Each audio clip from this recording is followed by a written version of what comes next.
Жители города наконец-то могут согреться. Сегодня в 12 часов дня комитет ЖКХ включил отопление. По закону для начала отопительного сезона температура воздуха не должна превышать 8 градусов в течение 5 дней. Несмотря на то, что погода до сих пор шепчет, батареи в квартирах уже горячие. Есть необходимость начать отопительный сезон в случае 5-дневного периода. Однако право есть у администрации начать с учетом складывающейся обстановки решением своим. То есть это решение, это распоряжение администрации города. Правда, возможно небольшая задержка в домах, которые не определились с формой управления. По словам специалистов, в случае внештатных ситуаций надо в первую очередь обращаться в товарищество собственников жилья. Если там не смогут помочь, в коммунальные службы города. Представители комитета ЖКХ уверяют, что к отопительному сезону готовы на 100%. Сегодня должны были 12 включить отопление, но до сих пор, пока вот я сейчас пришла, пока батареи холодные.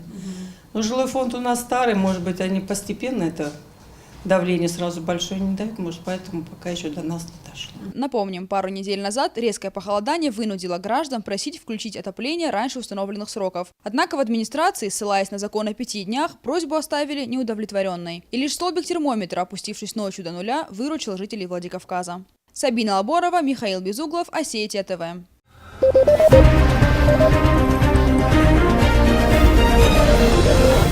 Thank you.